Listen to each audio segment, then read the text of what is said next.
A paz do Senhor, irmãos, e uma boa noite. Amém. Sejam bem-vindos em nome de Jesus. Nós estamos aqui para a abertura, a comemoração da Reforma Protestante. E o Seminário Teológico Casa de Profetas, ou seja, o STEP, Seminário Teológico Casa de Profetas, está promovendo para nós e dando-nos esta grande oportunidade para juntos crescermos um pouco mais no conhecimento da Reforma. E a partir de então, nós já estamos dentro da comemoração dos 504 anos da Reforma Protestante. Teremos então hoje a abertura, teremos já hoje uma grande ministração, uma grande palestra, em que sairemos daqui, obviamente, conhecendo muito mais do que é a reforma. Amanhã nós teremos a continuidade, em que receberemos mais uma porção, e vamos crescer também um pouco mais amanhã. E na quinta-feira, no final da comemoração, na quinta-feira, o seminário programou para nós uma mesa redonda, em que haverá a participação direta de vocês, ou seja, nossos mestres, alguns já estão aqui presentes, estarão então respondendo questões relacionadas à Reforma Protestante, que vocês estarão então fazendo a eles. Juntos somos mais fortes, e vamos aprender juntos, vamos crescer espiritualmente juntos. Amém. Vamos receber de Deus nesta noite. Para tanto, nós temos a pessoa do mestre, professor, pastor Roberlan Julião, que estará ministrando nesta noite. Ele é um dos mestres, dos professores aqui desta Casa de Profetas, e é quem estará nos conduzindo a partir de então. Eu quero, professor Roberlan, com a sua permissão, orar. Amém. Eu convido aqui os nossos amados se coloquem de pé. Eterno e todo-poderoso, Criador do céu, da terra, do mar e de tudo em que neles há. Eterno, muito obrigado por esta grande, esta rica oportunidade, em que aos 504 anos da Reforma Protestante, nós estamos aqui reunidos para conhecer um pouco mais dela. Receba a nossa gratidão, Eterno, a nossa adoração e também o nosso louvor. Obrigado, Eterno, por cada um de nós que se encontra aqui de corpo presente. Eterno, aqueles que ainda chegarão, mas Eterno também por aqueles que não poderão estar. Nós pedimos-te encarecidamente, de igual forma, os abençoe também em nome de Jesus. Fica conosco, Eterno, e muito obrigado por nos ministrar a partir de então, dentro do tema que está sendo proposto pelo seminário. Assim nós oramos humildemente no nome de Jesus. Amém. Você pode tomar seu assento, meu amado, minha amada, e eu passo ao nosso mestre Roberlan, que nos conduzirá a partir de agora.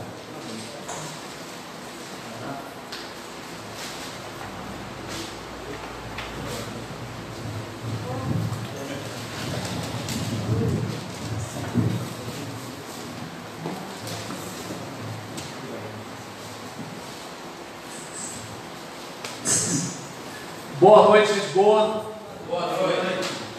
Nesse momento, eu quero estar enquadrando direitinho ou eu mudo minha posição? Eu ajeito aqui. Então tá certo. Nesse momento aqui, eu quero agradecer a direção do nosso seminário por essa oportunidade de estar falando de um assunto tão importante para não apenas o povo evangélico, mas para o mundo ocidental, de certa forma. Então, grandes transformações ocorreram em decorrência da Reforma Protestante, embora eu não vou pormenorizar, porque quem vai falar de cada reformador vão ser os alunos da casa, então eu não vou me deter na vida e obra de cada um, e cada um está com a sua responsabilidade para fazer isso, mas é algo que você acompanhando, seja nas aulas da escola, seja na internet ou todo ano nas atividades da igreja, acredito que você já ouviu falar da influência da Reforma Protestante no pensamento ocidental. Não apenas o pensamento cristão, mas o pensamento ocidental foi tremendamente influenciado pela Reforma Protestante. Eu vou apresentar o que, de certa forma, um sumário sobre o que a gente vai tratar aqui. Nessa ocasião, a gente vai falar sobre os reformadores na condição de agentes de transformação.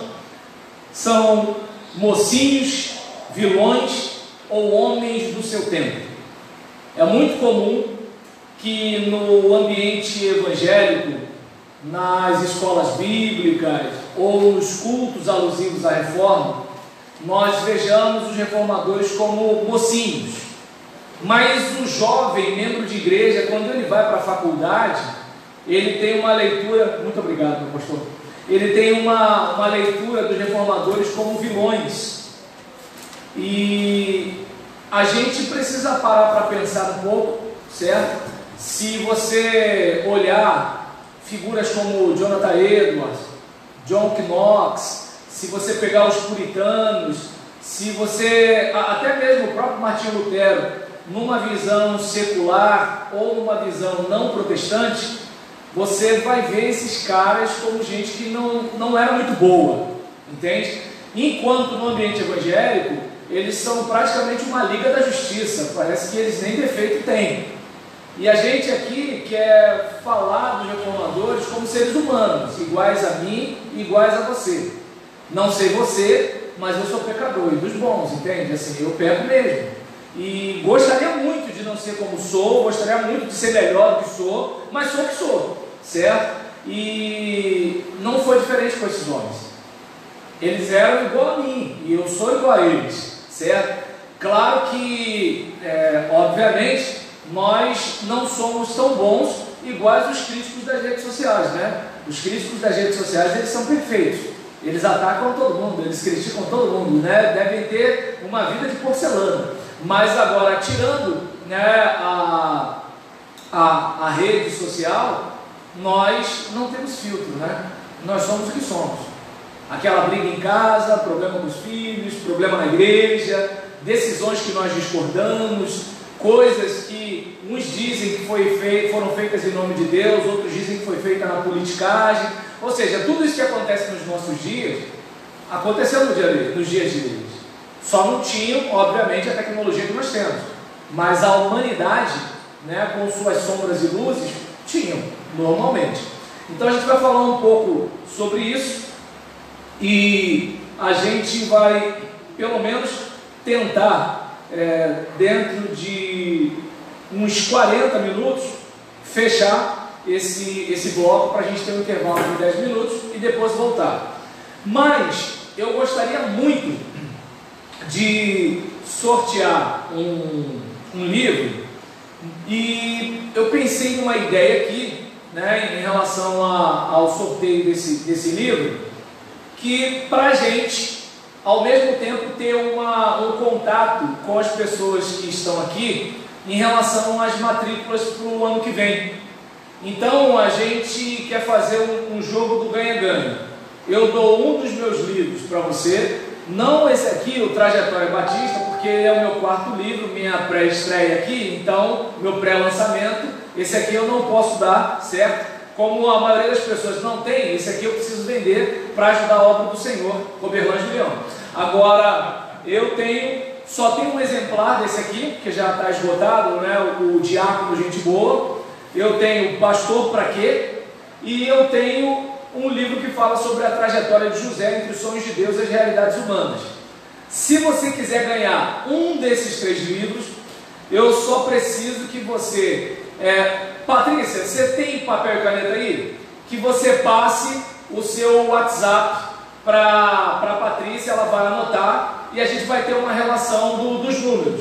E aí depois a gente vai sortear, não vou contar agora, certo? É surpresa. A gente vai sortear qual número vai ganhar o livro, entende? Então, todo mundo dá um número, um ganha o livro e a gente vai ter contato para poder mandar divulgação sobre o seminário e sobre a matrícula, viu? A gente está fazendo na cara limpa, ninguém está enrolando ninguém, não é aquelas lives que a pessoa faz, né? E aí no final você deu e-mail, fica preso, tem que fazer curso, não sei o que, nada disso. Estamos sendo transparentes, tá legal? Não sei se falar a verdade vai me ajudar, mas aí, Patrícia, passa a lista por gentileza, e aí o pessoal vai anotando para quem quiser ganhar. Vamos lá então. Quanto à questão de esses homens serem mocinhos, vilões ou homens do seu tempo, eu quero começar falando aqui sobre algumas definições a respeito da reforma. Em relação à questão da reforma protestante, acredito que algumas definições a gente precisa fazer. O protestantismo ele foi um movimento, foi o produto de um movimento de protesto contra o cristianismo que no século XVI deu origem à reforma. E depois disso foi reforçado por importantes tradições. Temos o luteranismo, que todo mundo conhece mais, calvinismo, presbiterianismo, anglicanismo, episcopalismo, né? E os protestantes, eles sublinhavam, né, a primazia das escrituras contra a tendência católica de elevar as tradições ao mesmo nível da Bíblia, certo? Então, enquanto no catolicismo medieval havia a tradição em pé de igualdade, de certa forma, com as escrituras, ou até mais, porque o clero, o magistério, não confiava tanto, não confiava na livre interpretação do povo.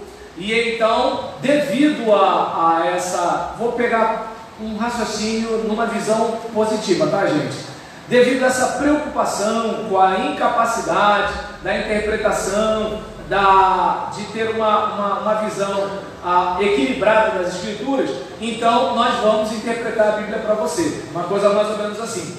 E o protestantismo defendeu o seguinte: a Bíblia tem que ser acessível ao povo, ponto. Então, havia uma defesa dessa. Uma outra questão é que as escrituras, elas estão na autoridade máxima, não a tradição. Essa era a defesa. O luteranismo, que obviamente Lutero, ele não queria fundar o luteranismo, ele queria que a Igreja Católica fosse melhor, certo? E só que a coisa chegou ao ponto que não deu e o luteranismo surgiu. Mas uma tradição teológica eclesiástica baseada nos ensinos de Martinho Lutero e que teve seu início na reforma da Alemanha. E ele foi convencido de que a essência do Evangelho é o fato de a justificação se dar somente pelo dom da graça de Deus, recebido pela fé. E de acordo com ele, Deus declara o pecador justo por intermédio da morte de Jesus e não por meio de obras ou méritos humanos. Então não tem sacramento, não tem nada que o sacerdote faça, não tem como você pagar para receber a vida eterna, nada disso.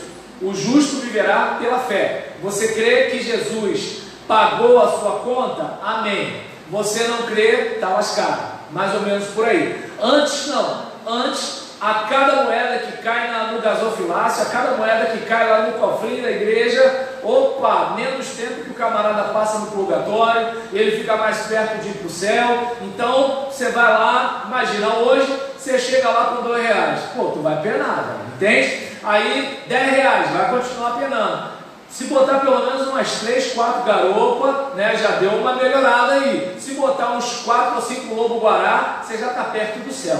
Então, é uma coisa mais ou menos por aí. E Lutero falou assim, não é bem assim não, é pela fé, certo? E, além de Lutero, um outro reformador chamado Zwinglio, e ele foi um líder na reforma da Suíça. É muito comum que as pessoas atribuam a reforma da Suíça a João Calvino, mas João Calvino foi o reformador do sul, ele foi do norte. E ele, junto com Calvino e Lutero, foi um dos mais influentes reformadores protestantes. Ele era, enquanto, por exemplo, Lutero, ele estava numa condição de teólogo, de estudante, professor, uma coisa mais ou menos assim. Zwinglio já estava num trabalho mais pastoral. Zwinglio era um capelão, ele era um cara que acompanhava mais o povo, certo? Vou dar um exemplo simples, digamos, espera-se que todo pastor seja teólogo e não se espera que todo teólogo seja pastor, mas só para ter uma distinção, um pouquinho da diferença. O teólogo é aquele cara que vai discutir a existência do diabo, os textos mais antigos, uma coisa mais ou menos assim. O pastor é aquele que a irmã fala assim, pastor, esses jovens estão batendo muita palma, entende? Percebe a diferença de problema? Então, enquanto um está discutindo as questões metafísicas, epistemológicas e assim por diante, o outro está discutindo, né? O velho está reclamando do som da bateria do garoto, uma coisa mais ou menos assim. Então, o pastor ele lida mais com gente. E o teólogo lida mais com conteúdos, uma coisa mais ou menos assim. Então, Lutero ele era mais, né, para teólogo, digamos assim, e Zwinglio era mais para pastor. E enquanto Lutero estava na escolástica, que era como é que eu posso dizer, um modo filosófico de responder à realidade à luz do passado, à luz da tradição, o Zwinglio já era, em vez de ser escolástico, era humanista. Então ele estava muito mais na perspectiva do homem, enquanto ser reflexivo para responder à luz da razão, certo? Porque o Renascimento fez isso, certo? Então as pessoas começaram a buscar mais a fonte para pesquisar e chegarem à conclusão por si mesmas, enquanto na escolástica já tinha um material praticamente pronto e que se você fosse mexer naquilo você teria um pouco de problema. Deixa eu ver aqui, Zwinglio inclusive ele inspirou o movimento anabatista, mas depois se afastou dele, a gente vai falar um pouquinho lá na frente. No caso, Calvino, enquanto Lutero era aquele cara mais da proclamação, Calvino era o cara mais para a sistematização. Então, Calvino, ele deu a sua contribuição, inclusive, na sistematização do pensamento teológico. Por exemplo, até hoje, nós recorremos à teologia de um modo sistemático. O que as escrituras falam de Deus? A gente tem um bloco, Deus. O que fala de anjo? A gente tem um outro bloco. E a gente vai mais ou menos assim, porque a Bíblia não está separada nesses blocos, a Bíblia não está separada nesses temas, a Bíblia está solta, tem vários assuntos ali, mas a gente aprendeu a sistematizar e a organizar o pensamento teológico em temas, daí os sistemas. No caso, Lutero ele está mais para uma teologia tarefa, ele vai respondendo às demandas do seu tempo, discutindo, brigando. Lutero era um cara meio bravo, ele era meio bravo. Então, chega até o momento na caminhada deles em que Lutero abre e não caminha mais junto com os Zwinglio, só para ter mais ou menos uma ideia. E aqui, Calvino, no cerne do pensamento de Calvino, a gente observa a soberania de Deus, é o destaque.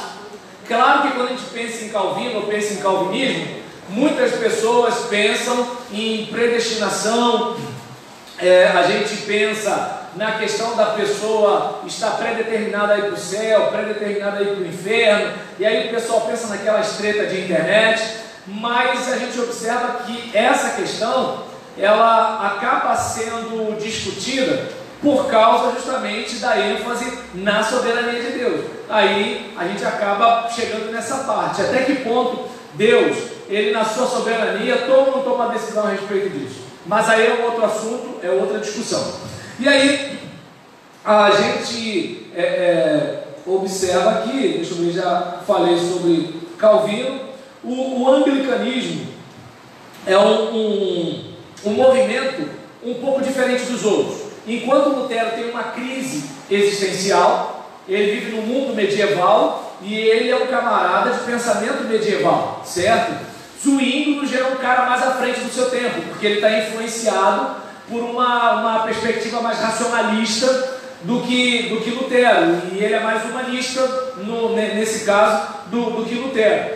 E no caso de Calvino, a gente percebe nele uma liderança bastante forte, de modo a fazer com que a cidade de Genebra ela acabe sendo governada quase como se fosse uma igreja, né? Porque assim, o Estado ele acaba sendo um Estado religioso. Dando tempo, a gente deve falar um pouquinho do consistório, onde as pessoas, suponhamos que de repente o seu nome seja levado para a Suprema Corte, o pessoal bate o martelo e é o seguinte: olha, você não ora 3 vezes por dia, a gente vai ter que conversar sobre isso. Claro, eu exagerei aqui na brincadeira, mas assim, questões religiosas se misturam com questões civis, certo? Coisas como exílio, morte, prisão, está vinculado inclusive a essas questões aí. E a gente tem os anabatistas que, enquanto os reformadores como Lutero, Calvino e Zwinglio, eles estão numa levada magisterial, a gente tem no anglicanismo uma levada mais política, certo? Então o rei Henrique VIII, ele queria ter um filho homem, mas estava tendo dificuldades, e algumas pessoas podem pensar até que era por capricho, mas a preocupação, observe bem, quem aqui assistiu a CPI é CPI da Covid ou da pandemia? Agora não lembro o nome, mas Covid ou pandemia? Da Covid, né? Então, a CPI da Covid, por exemplo, tivemos alguns momentos em que uma médica, ela foi muito maltratada, ela foi muito destratada, ela foi muito desrespeitada, e a gente está no século XXI, era o Senado Federal, era o Brasil, onde se diz que nós temos liberdade religiosa, onde nós defendemos o respeito à mulher. Pensa nisso. Agora vai lá para 1500 e imagina como seria para uma mulher jovem herdar o trono e governar. Se hoje uma senhora com 40 anos de experiência médica, e detalhe, médico, imagina, você estuda coisa de 3, 4 anos numa universidade. O médico, isso daí é um lanche, é um aperitivo. Então, uma formação médica muitas vezes se estende até 10 anos, porque ele faz o curso, ele faz a especialização, ele faz residência, ele faz o raio do parto, ele faz um monte de coisa, né? Eu lembro que uma vez eu fui ao médico, e aí o médico era especialista em joelho. Aí eu fui falar para ele de uma dor que eu estava batendo no pescoço, ele disse: isso aí não é minha área não. Eu falei: caramba, o cara é especialista em joelho. Olha para ver quantos caras estudam. E detalhe, ela estava sendo destratada por políticos, não é? Então, imagina isso hoje, século XXI, Brasil. A gente está falando numa época muito mais antiga, numa mentalidade muito mais rústica, onde as pessoas elas eram muito menos sensíveis, não é? Então, para ter uma ideia, eu conheci a geração de Chuck Norris, Stallone, Arnold Schwarzenegger, né? E hoje a nossa juventude está na geração de Justin Bieber. Então, se olha só, da década de 70 para cá tem toda essa mudança. Imagina, né, o que devia ser homem lá em 1500 alguma coisa, só para você ter uma ideia. Então o cara estava preocupado de deixar a filha como herdeira. Eu deduzo isso, certo? Não acho que foi capricho para ter filho homem. E aí nessa situação, a mulher dele era uma mulher que já estava com uma certa idade e não conseguiram ter filhos homens. E aí, com muita luta, teve uma filha e tal, aí aquela coisa todinha foi caminhando, mas aí ele conseguiu se separar da mulher, rompendo com a igreja, certo? E aí depois teve uma outra situação aí, eu tentei defender ele aqui no início, mas a história dele depois encontrei ele mesmo, tá? Mas a gente tem um anglicanismo em que até hoje a igreja é comandada pela coroa inglesa. Coroa literalmente, né, e figuradamente.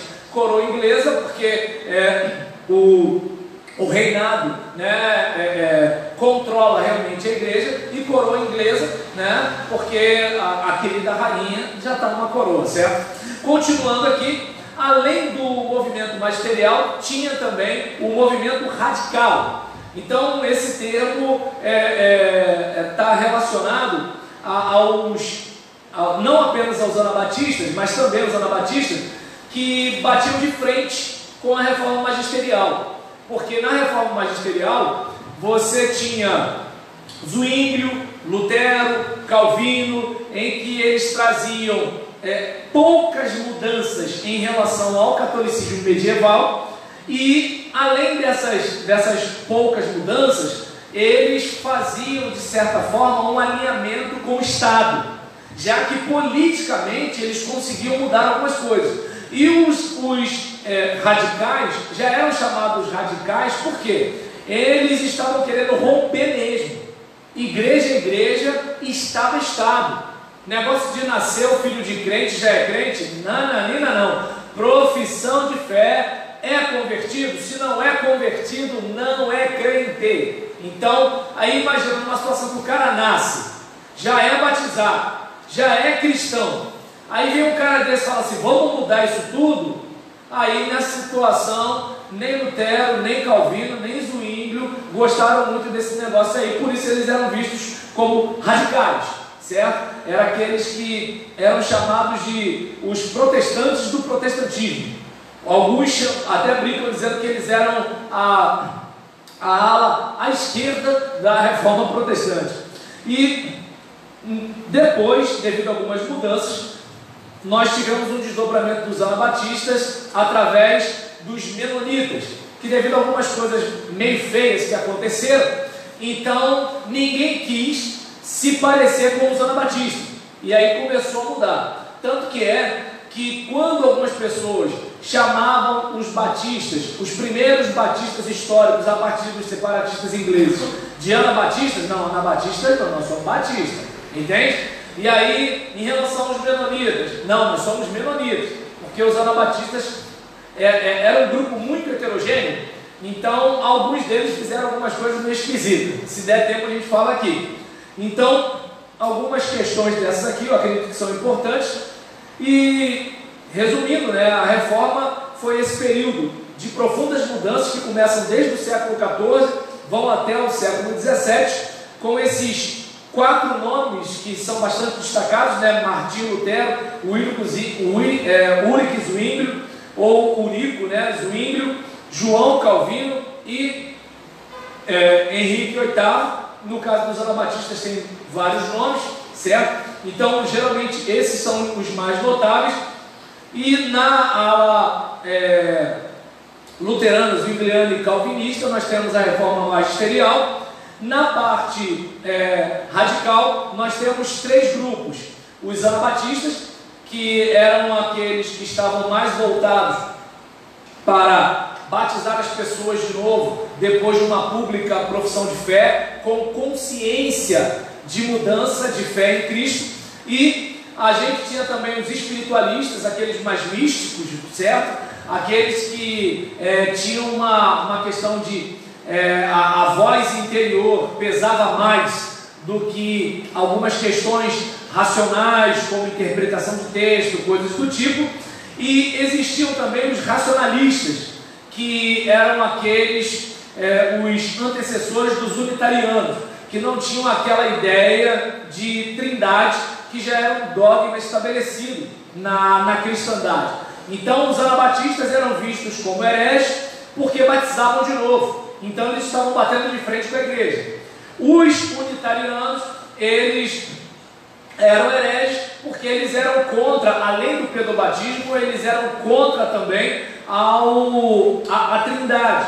E no caso, os místicos, pelo fato deles se voltarem mais para a voz interior, quando há uma defesa de sola escritura, né, onde se fala muito da Bíblia acima de todas as coisas enquanto voz de Deus e única regra de fé e prática, não que Deus não fale contigo, mas vai ficar dentro desse limite das escrituras. Então eles acabavam pegando o caminho da heresia também. Imagina que de repente um camarada chegar e falar assim: olha, eu sou o Enoque, voltei, e agora? Como é que você desmente o cara? Né? Você não tem como provar biblicamente nada. Enoque subiu, Enoque voltou e está ali, entendeu? E quer casar de novo, Enoque. Mas vamos seguir. E aí, em relação a esse caso, a gente já fez algumas definições.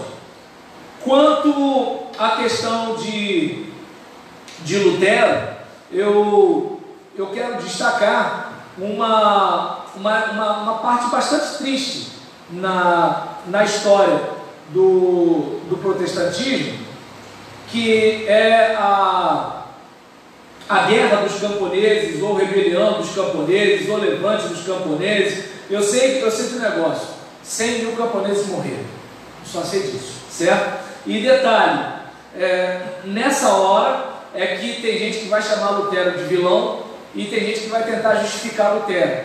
E eu entendo que, assim, para mim, olhar para a história da igreja é algo que a gente tem que fazer como quem está dirigindo com um retrovisor. A gente está caminhando, olhando o percurso que foi feito, a fim de aprender e não fazer algumas outras coisas, certo? Embora a gente esteja na época do cancelamento, então a gente quer apagar tudo, né? Então, peraí, fulano era dono de escravo, então a gente tem que pichar a estátua dele, a gente tem que fazer não sei o que lá, né? Por exemplo, se Monteiro Lobato era racista, a gente tem que rasgar os livros, né? O pica-pau pica a cabeça dos outros, então tem que acabar com o pica-pau. Então, uma coisa mais ou menos assim: daqui a pouco a gente não vai ter mais Davi, né? Porque catou Batseba, a gente não vai ter, né, mais, no caso, Moisés, porque matou um homem, e daqui a pouco a gente vai cancelar todo mundo, e a gente se cancela também, porque do céu para baixo, quem presta.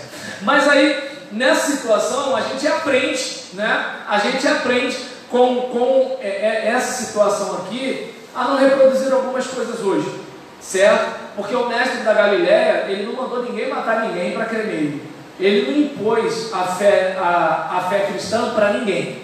Ele falou: quem quiser vir, venha. Quem quiser vir, venha. Isso que ele disse. E quem não quiser, não venha. Agora, os discípulos dele, certo? Hoje ainda existe isso. Você é meu amigo enquanto concorda. Se você doutrinariamente pensa diferente, eu já começo a te chamar de tudo quanto é nome, como se eu fosse melhor do que você, fazendo isso em nome de Deus. E aí, Lutero, por exemplo, bateu de frente com a hierarquia da igreja, sacramento, teologia da igreja, e buscava uma reforma nacional. Então, o pessoal da economia, o pessoal da política, o pessoal da teologia gostava de Lutero, cada um com o seu interesse. Imagina o rei sabendo que ele pode mandar sozinho na parada, certo? E sem ficar batendo continência para o Papa. Então eu gostei desse negócio de reforma protestante. Imagina o burguês, em vez de mandar o dinheiro dele para Roma, pegando, né, parafraseando o Fernando, né, o pessoal lá não bateu um prêmio e está pegando o dinheiro da gente, certo? Fernando é um sábio que eu conheço. E aí, nesse caso, imagina, né, por exemplo, peraí, esse negócio de reforma é bom, então o meu dinheiro, em vez de ir para lá, vai ficar aqui. Gostei desse negócio, certo? Então, o pessoal da economia e o pessoal da teologia, a gente pode ter mais liberdade de pensamento. Gostei desse negócio. Só que na prática a teoria foi outra, mas a promessa aconteceu, certo? Então, continuando aqui, ele teve vantagens que pré-reformadores não tiveram. Ele teve proteção, certo? Politicamente, olha aí, política e religião, politicamente ele teve proteção. Sem essa proteção, possivelmente ele teria o mesmo destino de seus antecessores, como John Hus, Jerônimo Savonarola e assim por diante. Mas ele pode contar com proteção política, né? E, então a gente tem príncipes germânicos que de alguma forma lhe deram suporte, mas não vou me deter nisso daí. Deixa eu ver aqui. Ele foi bastante criticado e foi chamado para apresentar a sua defesa.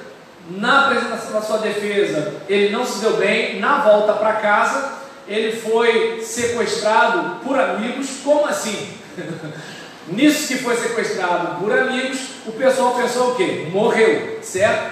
Mas ele foi sequestrado por amigos e quando ele ficou sequestrado, ele traduziu o Novo Testamento do grego para o alemão, para a sua língua, né?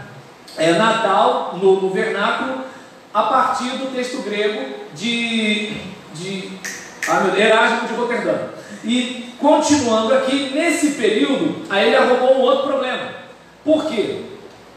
Apareceu um pessoal que é conhecido como profetas de Zwickau, e eles estavam pregando ideias parecidas com as dos anabatistas, né, que o reino de Deus irromperia proximamente na terra e os seus seguidores teriam revelações especiais, aquele negócio assim, eis que te digo de mim mesmo, né? E aí nesse caso, Lutero retornou a Wittenberg em 1522 e depois de 8 dias de sermões incendiários, ele salientou a autoridade da Bíblia e a necessidade de uma mudança gradual na igreja. E assim, Lutero ele apagou os ânimos desses profetas. A partir de então, o setor radical da reforma se distanciou de Lutero. Lutero é fraco, Lutero não é do espírito, Lutero não é do fogo, Lutero não é do poder, Lutero é gelado, tudo dele é Bíblia para cá, Bíblia para lá, saiu, estou fora desse negócio. Então, Lutero teve problema com a cúpula da igreja, ele teve problema com os radicais que viam nele uma possibilidade, certo? E nisso ele rompeu abertamente com o movimento anabatista em 1535, mas ele também perdeu o apoio de humanistas como Erasmo. Ele se distanciou, né, de Lutero quando ele viu que o Lutero estava batendo de frente com Roma e a ruptura ia chegar. E ele falou assim: não quero bater de frente com Roma, né? O Lutero está pegando esse caminho, esse eu não quero. Além disso, eles discordavam quanto à liberdade da vontade, porque lembra, Lutero não era um humanista como Zwinglio, e além disso, no caso Erasmo, ele não tinha essa caminhada de Lutero quanto à questão da soberania de Deus e da nossa necessidade da graça de Deus. Então, na cabeça dele, o ser humano não podia ser tão mal assim a ponto da iniciativa da salvação vir somente de Deus, certo? Quem conhece um pouco de caminhada de história da igreja sabe que é uma discussão lá de trás, já tem bastante tempo, certo? Então, tanto que quando eu vou discutir com um calvinista, geralmente o calvinista me chama de pelagiano, entende? Ele nem me chama de arminiano, entende? Ele quer bater bonito ali. Mas aí é outro assunto, desculpa, não tinha nada que falar isso aqui, certo? Mas aí nada que o Google não resolva. Pelágio, digita lá que você acha um monte de coisa. E nesse caso, deixa eu ver, problema com a igreja, problema com os anabatistas, problema com os humanistas, mas o problema, para mim, mais duro é o problema que ele tem com os camponeses. No filme Lutero, o filme de origem evangélica, eu até fico do lado do Lutero. Os camponeses parecem ser os caras muito maus, entende? Lutero parece ser um cara legal, preocupado com a lei, com a ordem e tudo tal. Mas o que acontece? Esses camponeses, eles viram o seguinte: não, peraí, todo mundo é igual, vamos ter uma mudança, chega de ser explorado pela igreja. Você deve lembrar que naquele contexto ali era um contexto de feudalismo, certo? Hoje todo mundo critica o capitalismo. Há algum tempo atrás quiseram implantar o socialismo. O socialismo não deu muito certo, porque vamos dividir tudo, mas a gente que está dividindo tudo, a gente vai querer um pouco mais, entende? Porque a gente está tendo um trabalho penoso de dividir tudo igualmente entre vocês. Então o socialismo não deu muito certo. Mas O capitalismo, aparentemente, você tem liberdade, mas a gente sabe que manda quem pode, né? Quem pode é isso aqui, e obedece quem tem juízo. Boa parte de nós pobres, a gente serve de lenha, né? Para alimentar o sistema. A gente é combustível, certo? Claro que assim, mas que isso? Você é de esquerda? Não, gente, não sou de esquerda. Eu só entendo que o capitalismo também não veio do céu. Só isso, entende? Claro que, obviamente, no capitalismo malvadão, você vai me ajudar a ficar rico. Mas agora, enquanto eu não fico rico, eu sirvo de combustível para alimentar o Estado, né? Porque não é o Estado que serve a sociedade, é a sociedade que serve o Estado. E aí nessa situação, né? Como assim? É só você ver sua vida de todo dia, né? A hora que você levanta, o ônibus lotado. A igreja é uma ameaça, né? Para a pandemia. O ônibus lotado que você pega, né? Não, entende? Tá certo, mas tudo bem. Quem mandou não estudar? Eu não estou lá, né? Para decidir juridicamente. Mas vamos seguir. Deixa esse desabafo para outro dia, Roberto. E aí, em relação a isso aqui, né? O que acontece? Os camponeses olham para aquilo e pensam assim: poxa, a gente não vai ser mais explorado pelo Senhor.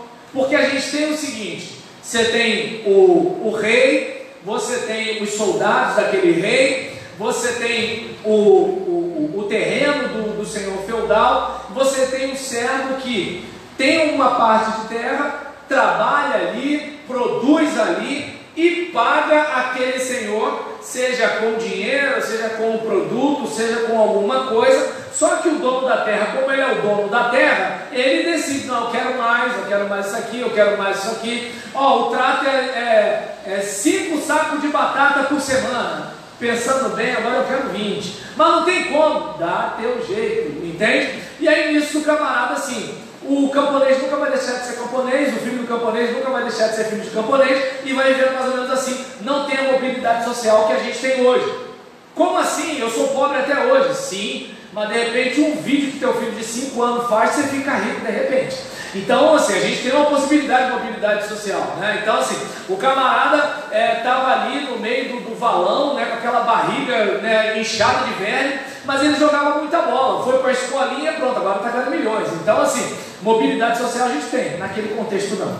Voltando para cá, os caras ficavam revoltados, porque chega uma hora que você tem desespero, certo? Então é aquela seguinte situação. Eu fico pensando, como é que as pessoas em Cuba têm coragem de fazer manifestação? Eu não teria, mas no desespero a pessoa faz. Então no desespero eles viram em Lutero uma possibilidade de grito. Então a igreja está explorando a gente, taca pedra na geni e tal, e faz isso, faz aquilo outro. Aí o que aconteceu? Quem apoiava Lutero? A elite, certo? Agora é o meu lado ruim pensando, tá? Então ele não vai ficar mal com a elite, certo? E aí nessa situação, a gente verifica aqui, né, que Lutero, ele pede aos camponeses que sejam pacientes. Você está sem comer, mas seja paciente. Seu filho está doente, mas seja paciente. Tudo bem que você está sendo explorado, mas seja paciente, né? Hashtag, fique em casa, eu tenho aqui o meu dinheiro certinho todo mês, ganhei dinheiro para fazer propaganda para você. Você cata papelão, mas fique em casa. Você não tem casa, mas fique em casa, né? E aí nesse caso, por exemplo, seja paciente. Só que aconteceu, o pessoal, chegou uma hora que não deu, né? Chega uma hora que não dá. Imagina, quando meu filho fala assim: papai quer leite, eu não sei o que faço, eu só sei que eu tenho que arrumar leite, entende? É mais ou menos assim. E nesse caso aqui, ele viu que esse movimento de caráter revolucionário podia ameaçar a reforma. Por quê? Se eles batem de frente com o sistema e o sistema protege a reforma, eles batem de frente com o sistema vai ficar contra a reforma não acontece, e sem a política, o papai é pop, aí vem, né? Então, jogo de xadrez. Espera aí, vamos resolver isso. Quem está arrumando bagunça aí? Ó, quem desceu o cacete, quem está arrumando balbúrdia, vai estar a serviço de Deus, porque Deus não quer bagunça. Deus não quer esse negócio, Deus não quer gente aí fazendo essa desordem aí. Aí nessa brincadeira, imagina, o pessoal que podia pagar exército, o pessoal que podia arma, aquela coisa todinha, o pessoal camponês com o quê? Pá, inchado, esse negócio, como é que vai brigar? Teve um massacre. Quanto? 100 mil. Quer dizer, é o que está registrado aqui, né? Mas aí eu não sei. Se hoje a gente, né, faz uma mudança de número tão grande aí, né? A gente está vendo o mundo que a gente está vivendo. Você vê uma notícia no jornal e aí quando você vai ver na prática é outra coisa. Eu vi no jornal o dia que o pastor da Michele Bolsonaro estava entubado com Covid. Aí quando vai ver o nome é Sócrates Oliveira. Aí tu pensa assim, pô, se o cara ele consegue dar um balão na gente no negócio que eu conheço, imagina no que eu não conheço. Então se hoje, né, as informações podem ser como são, né, e dizem que o problema está na tia do Zap, mas tudo bem, nada contra, né? E aí quem comete fake news é a tia do Zap. E aí nesse caso, se naquele tempo era desse jeito, se nesse tempo é desse jeito, imagina como devia ser naquela época, né? Então, pelo menos ali, 100 mil camponeses mortos. E como consequência, os camponeses do sul da Alemanha permaneceram na igreja romana. Como assim? Não vamos fechar com Lutero não, porque apoiar Lutero vai dar ruim pra gente. Lutero teve um outro problema, ele casou com uma freira evadida, a Catarina Vambora, e aí viu a Catarina Vambora, né? E aí isso em 1525, e aí também não foi bem visto por alguns que entendiam que ele havia ido longe demais, certo? Imagina, de repente ele podia ser até o próximo Papa, mas casou não dá, né? E aí nesse caso, alguns poderiam ter visto que ele traiu sua vocação. Pra gente é bobeira, qual o problema dele casar? Naquele tempo não era. Imagina, o pessoal está há séculos vivendo de um jeito, e o cara chega e vambora, não dá, né? Então nesse caso foi desgastante para Lutero também não conseguir caminhar com Zwingli, mas aí tem problema com um monte de gente, né? Os dois se encontraram em outono de 1529 no que ficou conhecido como Colóquio de Marburgo, e eles concordaram em 14 das 15 proposições, mas discordaram na questão da presença de Cristo nos elementos. Para quem não lembra, a gente que é batista sabe disso, né? Porque toda ceia o pastor explica. Para a gente, a ceia é o memorial.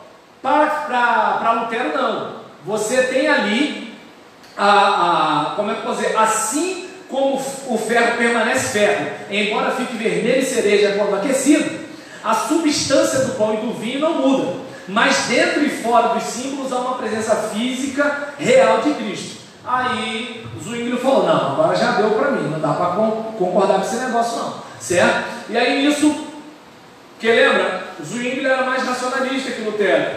E nesse caso, eles tiveram um embate com Zwingli, e ele foi criticado também, né, por rejeitar votos monásticos, hostilidade dos camponeses, perdeu o apoio dos humanistas e assim por diante. Além, é claro, né, de muita coisa que ele fez de bom, ele teve esses problemas aí. Os últimos anos dele também foram meio complicados, porque Philippe Diesse, né, um dos seus sustentadores, que se casou com Margarete von der Sale em 1540, sem a formalização do divórcio com a esposa. E aí, o que acontece? Lutero contemporizou nessa questão, consentindo o casamento e aconselhando o sigilo do segundo matrimônio. Então aí você olha assim, mas peraí, ele não é o nosso herói? Não, ele é de carne e osso, igual você, certo? Você pode de repente chegar, levantar o dedo, chamar os outros de pecador, mas eu sei que vocês fizeram no verão passado. Todo mundo aqui tem pecado, entendeu? Lutero não foi diferente. Só que o problema é que assim, Lutero foi pego, foi com a história, a gente está sabendo. E nem tudo que a gente fizer de errado os outros vão saber. A única diferença é essa, tá certo? Enquanto isso a gente fica no Facebook, né, acusando os outros de coisa errada que já descobriram. Mas aí, nessa situação, um monte de coisa boa ele fez, né? O sistema de educação, incentivar os pais, ou obrigar, né, não sei, a levar os filhos para a escola, até porque agora a igreja, né, é o povo do livro, é o povo da Bíblia, pregação no centro, e isso substituiu, né, a igreja como autoridade e colocou a Bíblia como autoridade. Então a gente vê que assim, esse cara, ele deu a sua contribuição. Mas aí, como eu falei, né, em relação ao seu caso, ao meu, quantas vezes a gente, para conviver, para caminhar, para gerir, para administrar, a gente às vezes não corre o risco de trair a própria convicção, às vezes a gente se sente mal, pede perdão a Deus, ou às vezes a gente acha que estava certo, mas não estava, entende? Eu não estou dizendo que sempre que a gente faz a coisa errada, eu sei que eu estou errado e vou fazer. Entende? É como, por exemplo, hoje eu penso assim, mas 100 mil pessoas morrer, isso é um absurdo. Só que no contexto dele, a mentalidade era outra. O Lutero era um medieval. Um cara medieval não vai ter a elegância de hoje. Quer ver uma coisa? Pensa nos vikings. Agora vai lá para o país deles, olha como é que os caras são. Tudo cavaleiro, polícia desarmada, entende? É um mel, entende? Os caras têm uma sensível demais, né? Os caras numa boa. Agora esses caras são aqueles que lá atrás cortavam a cabeça dos outros. Para ter uma ideia de como a mentalidade muda. Então o problema é que a gente faz um anacronismo, né? A gente quer olhar para lá com a mente de hoje. Aí é onde eu falo que o pessoal que hoje fica cancelando os outros, possivelmente vai ser cancelado no futuro, porque um dia alguém vai acordar e falar assim, não, a geração do século XXI exagerou. Aquilo virou um sanatório geral, mas como dizia Chico Buarque, vai passar. E nesse caso aqui, Zwingli e os anabatistas. Eu preciso falar disso aqui, porque é algo também, como eu falei, né, que assim, muitas vezes nós olhamos para essa situação e vemos os caras como heróis. Então ele começa, né, com os jovens liderados, né, por ele, a submeterem a um novo batismo, rejeitando o poder eclesiástico, fosse católico, reformado e assim por diante. Então ele era apoiado em suas ideias, assim como Lutero foi na Alemanha, Zwingli foi em alguns cantões da Suíça, certo? E no caso ele teve o apoio da cidade de Zurique e caminhou um pouco com Lutero, né? Mas depois, como eu falei, no caso da Ceia do Senhor, ele teve dificuldade, porque ele não tinha aquela ideia sacramental que Lutero tinha, e também a respeito da sua fidelidade ao Novo Testamento. Então, para Zwingli, a questão era o que o texto dizia. Lutero já ficava um pouco preso à tradição. Lembra? Zwingli estava mais no texto, a influência renascentista. Lutero já estava mais na tradição. É como se de repente Lutero fosse um pré-moderno e Zwingli fosse um moderno, entende? E aí nessa situação, isso aí sou eu colocando, tá, gente? Não é o pessoal que estudou, não, isso aqui sou eu. Então, em relação a isso aqui, eu leio e comunico, mas tem gente que estudou mesmo. Aí nessa situação, no caso, a sua igreja, como a de Lutero, era uma igreja do povo, ou seja, a igreja de todo mundo. Você nasceu, batizado, certidão, digamos assim, você já é crente. É uma coisa mais ou menos assim. Meu filho nem sabe falar, mas já é cristão. É mais ou menos desse jeito. E aí nisso, quando esse pessoal, né, que estava junto com o Zwingli falou assim, não, mas não vamos batizar criança lá não. Aí o Zwingli, opa, peraí, porque é o seguinte, para ele entrar nesse assunto, ele ia ter um pouco de problema, certo? E aí nisso, ele ficou contra esses amigos, e nessa situação, se ele favorecesse a esses amigos anabatistas, digamos assim, né, o conselho inteiro da cidade precisaria ser batizado, desde que seus membros dessem prova de regeneração. E aí pensa, ele já está batalhando para conseguir apoio político dos caras, e ele já vai dizer que os caras têm que chegar por baixo no final da fila? Claro, inferência minha, entende? Aí isso foi demais para Zwingli. Não, amigos, eu estou com vocês até a página 15, agora chega, certo? E aí nessa situação, esses tidos, né, como radicais ou anabatistas, eles entendiam que devia ter uma separação total entre a igreja e o Estado. Zwingli não, lembra? Zwingli, Lutero, a igreja e o Estado caminham junto, até porque a igreja está por aí, né? E o pop não poupa ninguém, né? E aí nessa situação, nesse caso a gente observa, né, que assim, os anabatistas exigiam o quê? Um batismo que tivesse fé pessoal, fé que não pode ser transmitida de pai para filho, como dizia o famoso Luiz Gonzaga, né? De pai para filho. Por isso, eles não entendiam que estavam rebatizando, eles entendiam que estavam batizando. Eles entendiam que a igreja não podia estar vinculada ao Estado. E essa reforma, né, que acabou acontecendo como o protestantismo dentro do protestantismo. E nesse caso, como eles eram contrários ao batismo infantil, defendiam a separação de igreja e Estado, eles começaram a ter alguns problemas com o Zwingli. E uma das coisas que aconteceu foi o seguinte, né, que, deixa eu ver aqui, isso, eles não queriam que a igreja voltasse ao constantinismo ou ao catolicismo medieval. Então eles começaram a resistir, e diante da rebelião deles, Zuínglio e a prefeitura da cidade responderam com perseguições. Como assim? Não era todo mundo protestante? Era. Mas lembra, católico matava protestante. Mas os protestantes matavam protestantes também. Desculpa, alguém tinha que te contar isso. E nesse caso aqui, né, a respeito desse caso, perseguição, alguns foram presos. Imagina, você ser preso por causa de batismo. Hoje, doutrina pra gente é coisa nenhuma, né? O cara muda de igreja por causa de berçário, muda de igreja por causa de estacionamento, entende? Muda por causa de volume de glória a Deus. Agora aqui não, os caras eram presos, podiam ser presos, uns eram presos, esses eram os felizes, mas também tinha aqueles que eram afogados. Ah, quer ser batizado, né? Então vai, desce aí, miserável, entende? Aí nisso, alguns eram afogados nos rios suíços. E o conselho ia condenando os dissidentes, né? E assim surgiram os anabatistas. Aí nesse caso, eu não sei se dá para perceber que quando a gente olha para uma situação dessa, em que os reformadores magisteriais, eles misturam, né, autoridade religiosa com autoridade secular, o Estado acaba cuidando de questões religiosas como questões civis e assim por diante. Nesse caso, né, a gente observa, né, que essa mentalidade de punir o herege, de punir o divergente, era uma mentalidade da época. Aí talvez você diga, mas isso é um absurdo. Não, a gente pune pessoas também. A gente não mata, a gente não enforca, mas assim, já viu como as pessoas atacam as outras nas redes sociais? Tudo irmão, tudo crente, tudo crente. Já viu? Tem coisa que eu nem coloco no Facebook.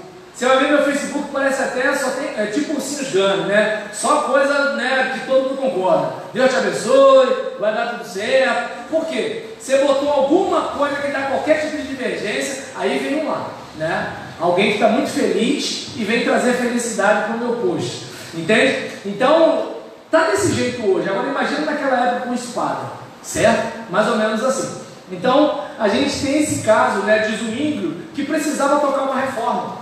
Trazendo para o nosso contexto, nós, por exemplo, temos a igreja enquanto organismo vivo e enquanto organização. É muito comum você ver pessoas falando, não, porque é instituição, aí você é obrigado a falar, meu irmão, a instituição ajuda a pagar o seu seminário, a instituição ajuda a dar bolsa de compra para as pessoas necessitadas, a instituição, ela dá a possibilidade de você assistir uma live do culto no período da pandemia, a instituição prepara obreiros, a instituição dá a possibilidade de você comprar livros e ler sobre a sua fé. Então a gente precisa da instituição, mas a instituição precisa ser composta de crentes. Só que no meio dos crentes vai ter um perturbado vez por outro. E aí como é que a gente lida com isso? E aí é nessa hora que às vezes uma injustiça pode ser feita, uma maldade pode ser feita, uma pessoa má pode estar numa posição de poder, ou uma pessoa boa pode estar sendo assessorada por uma pessoa má. Então essas coisas acontecem. A diferença é que eles entraram para a história, e talvez ninguém fale nada de você nem de mim, mas falam de alguns aí na internet. Já viu o que acontece? Com cantor, cantora, pastor, pastora, missionário, e muitos crentes estão criticando, porque eles não foram pegos ainda, porque às vezes eles têm uma história até mais feia do que os caras que estão na internet, e às vezes o cara da internet está sendo até caluniado, às vezes nem é verdade, entende? Então é uma coisa para a gente pensar, né? Maldade na igreja sempre existiu, um pouco mais agressiva, um pouco menos, com violência física, psicológica, aí depende, certo? Então, Lutero, Zuínglio, Calvino, deixa eu ver aqui, Calvino, né, que Calvino agora é um pouco mais complicado, porque o pessoal que gosta de Calvino é quase outra religião, entende? Tem um pessoal que é apaixonado por Calvino mesmo. Mas, assim, eu aqui vou falar da parte que geralmente eu não escuto ninguém falando, né? Então, é muito difícil isso. É assim, você vai ouvir falar bem de Calvino na quinta-feira, mas hoje aqui a gente está falando um pouco mais da vida como ela é. E aí nesse caso aqui, Calvino é bastante criticado por causa da morte de um homem chamado Miguel Serveto, ou Servetos, ou Servete, né? E aí nisso, esse Miguel, que nasceu em Aragão, se tornou uma figura conhecida com a publicação da sua obra 7 livros sobre os erros da Trindade, certo? Ele publicou isso em 1531 em Estrasburgo, e a publicação atraiu críticas de protestantes e católicos, que unânimes condenaram o ataque à doutrina fundamental da Trindade. E aí o que acontece? Ele, por exemplo, ele conseguiu ser condenado pelas duas alas, católica e protestante. Pelos católicos, ele foi queimado simbolicamente. Fizeram o boneco dele e queimaram, como assim? Estamos condenando esse cara, né? No caso dos protestantes, ele foi condenado e queimado fisicamente mesmo numa estaca em Genebra. E aí, nesse caso, esse homem, um médico, né, certo? Um excelente médico, por sinal, ele, depois de enviar, né, para ter uma ideia, ele foi um dos primeiros a descobrir a circulação pulmonar do sangue, só para ter uma ideia, naquela época. Então, depois de enviar a Calvino o seu trabalho mais recente,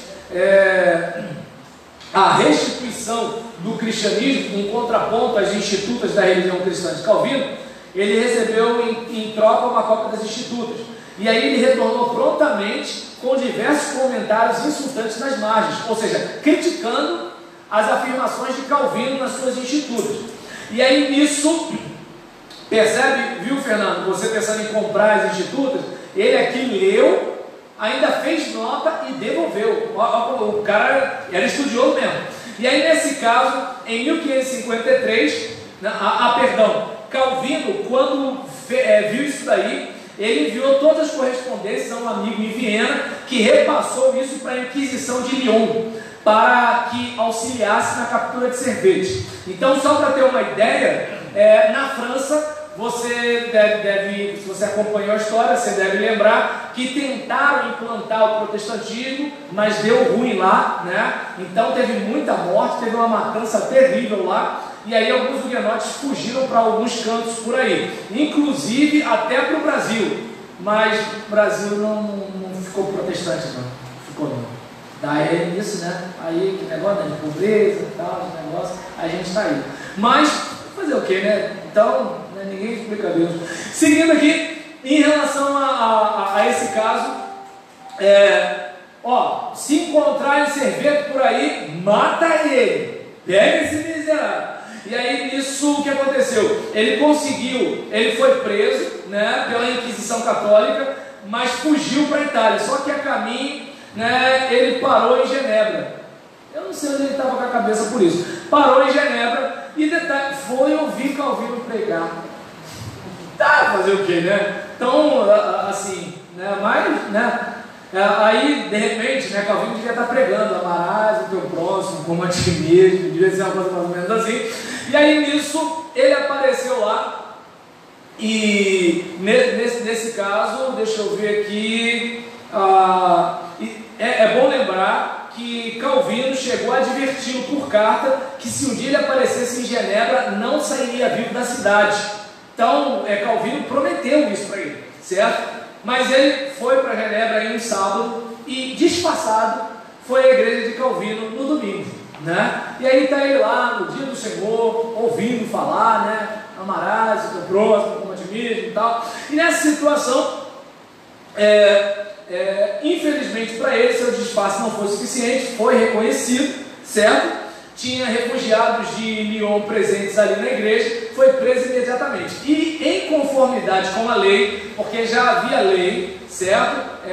Em que previa como seriam tratados os hereges, Calvino, seu acusador, né, estava lá também, embora o secretário dele que assumiu a responsabilidade por ele ali, e houve uma reivindicação de que Libertinos era um partido que tinha, né, ali naquela decisão do conselho, que usaram o julgamento de Serveto para envergonhar Calvino, testemunha principal da promotoria. Provavelmente tenha se originado de fontes que apoiavam Calvino com a intenção de desacreditar opositores.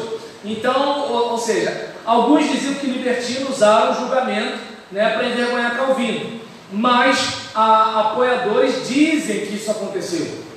Aí eu já não sei se fizeram uma fake news, se não fizeram. Eu só sei de uma coisa: o cara morreu, isso eu sei, né? E aí, pelo menos, em relação a isso, é bom lembrar que Serveto estava numa situação difícil, porque até Melanchthon cooperou com o julgamento. Martin Bucer também exigia pena de morte já em 1531, depois da aparição do primeiro tratado de Serveto sobre a Trindade, e em conformidade com a lei contra a blasfêmia, ele foi declarado culpado de espalhar a heresia e sentenciado à fogueira, o que ocorreu, né, na manhã de 27 de outubro de 1553. E diz aqui, né, alguns estudiosos, que enquanto queimava até a morte, ele clamava: Jesus, Filho do Deus Eterno, tem misericórdia de mim. Então ali ele não falou Eterno Filho de Deus, mas Filho do Deus Eterno. Pode parecer bobeira, mas Filho do Eterno Deus e Filho do Deus Eterno faz uma diferença incrível num período que doutrina era o bicho. E aí isso, de acordo com alguns, é até interessante, né, quando Augusto Nicodemos, pregador presbiteriano, fala, né, que num ato de humanidade, Calvino pediu, desculpa de rir, gente, foi mal, né, todo respeito ao Augusto Nicodemos, num ato de humanidade, Calvino pediu para mudar a sentença, né, de morrer na fogueira para decapitação, né? Então Calvino foi humanitário nesse gesto, né, pedindo. E aí, é claro, obviamente, né, Augusto Nicodemos, quando ele ouviu risadas como a sua, pastora, ele falou assim: ué, mas o que é pior, morrer queimado ou perder a cabeça, né? Então ele ainda reagiu, né, com todo respeito ao Augusto Nicodemos. Sei que ele nunca vai ver meu vídeo, mas ainda assim, respeitosamente, né, com a devida vênia. E aí, nesse caso, depois que assim, lembra, Marcos Feliciano não imaginava que um dia seria relator de uma comissão, né? Aí o dia que ele foi para lá, todo mundo pegou os vídeos dele daquela época, porque ele ainda tinha cabelo duro, ele não sabia. Então, eu não sei quem eu vou ser daqui a 20 anos, né? Vai que eu fico importante. Então, com muito respeito, uma brincadeira aqui, voltando para cá, Calvino deixou claro que em seu comentário, né, de Deuteronômio 13, passagens que exigem o apedrejamento de falsos profetas, abre aspas, Deus deixa claro que o falso profeta deve ser apedrejado sem misericórdia. Devemos esmagar debaixo do nosso pé qualquer afeição natural quando o assunto é honra divina. Entendeu? Então, só para ter mais ou menos uma ideia, a questão é: nada de coração numa hora dessa, tem que aplicar a justiça, certo? E aí houve um certo autor, né, deixa eu ver aqui, pegar aqui o nome dele, teve um professor genebrino chamado Sebastião Castellion, que em 1544 havia sido expulso da cidade por Calvino, depois de disputas contenciosas com a magistratura, e ele publicou em resposta um apelo por tolerância religiosa em oposição à pena capital a hereges. Tolerância religiosa em relação à pena capital. Não é questão de que é o seguinte, continua falando, não. A questão é só não mata. Percebeu? Não é assim, deixa falar, não. Não mata. Eu só peço isso, por favor. Tem como não matar? Pode punir, mas matar, entende? Detalhe, e isso já era visto como, né, direitos humanos naquela época, só para ter uma ideia. E aí, nesse caso, a gente, por exemplo, observa que em sua resposta à defesa de Calvino, Castellion chegou a dizer: queimar um herege não é defender uma doutrina, queimar um herege é matar um homem. Repetindo, queimar um herege não é defender uma doutrina, queimar um herege é matar um homem. Então, quem quiser elogiar, pode elogiar bastante, mas assim, Calvino era ser humano igual a mim e você. Aí você vai dizer, mas eu nunca matei ninguém. Você está numa outra época. Eu não sei se você estivesse naquela época, se você teria os frescos que você tem hoje. Entende? É como, por exemplo, eu não bato no meu filho, mas o meu filho nasceu depois da lei da palmada, meu filho nasceu depois do estatuto da criança e do adolescente. Eu não garanto, conhecendo meu filho, eu não garanto que se não tivesse todos esses adventos, se o meu filho teria o tratamento que tem, entende? Até porque a tendência é a gente reproduzir o comportamento dos nossos pais. Então, diante dessa situação, a gente vai reparar aqui, né, que nesse caso, o Castelhon, ele chega a mandar essa frase aqui. Deixa eu ver, no nosso mundo moderno, ou pós-moderno, de relativismo ético e religioso, a gente olha para isso e acha absurdo, né? Acha absurdo. Mas é bom a gente lembrar que, assim, não vamos esquecer de Hiroshima e Nagasaki, né?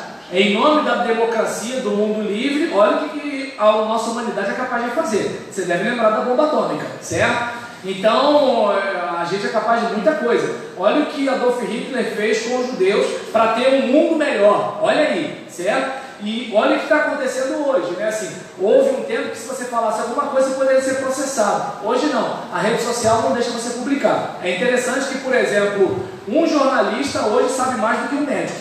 Entende? O médico vai postar um negócio, um sensor de uma rede social diz que é fake news. Aí eu não sei quantos artigos aquele cara leu para poder dizer que aquele médico está mentindo, certo? Mas percebe como é que é o negócio? Então, diante disso, a gente, por exemplo, observa que a gente pode assassinar reputações com uma facilidade, né? Hoje qualquer um pode ser o dono da verdade, qualquer um, entende? E aí, deixa eu ver, fechando, em 1903, herdeiros de Calvino erigiram um monumento expiatório no lugar onde Serveto havia sido executado, 1903. Entre aspas, nós, filhos gratos e devotos de Calvino, nosso grande reformador, condenamos o erro cometido em seu século, firmemente devotos à liberdade de consciência, conforme princípios verdadeiros da reforma e do Evangelho. Erigimos esse monumento expiatório em 27 de outubro de 1903. Então, a gente, por exemplo, observa aqui, né, tem muita coisa, né, que a gente poderia falar sobre Calvino, né, em relação aos grandes efeitos, o grande trabalho dele, a fundação da Academia de Genebra, a grande formação. Para ter uma ideia, os ensinos de Calvino tiveram um alcance tão grande, porque você tem o calvinismo chegando na Inglaterra através dos puritanos, né? Você tem o calvinismo chegando em vários outros países, em várias outras instâncias, né, do nosso mundo. Então você vai reparar, por exemplo, quando os anabatistas, né, os separatistas, eles são perseguidos, os separatistas são perseguidos pela coroa inglesa, aí eles fogem, nisso que eles fogem, eles voltam, né, como é que eu posso dizer, com mais bagagem doutrinária ainda para defender a fé, por causa dessa influência de Calvino, por causa da academia em Genebra. Então ele fez isso.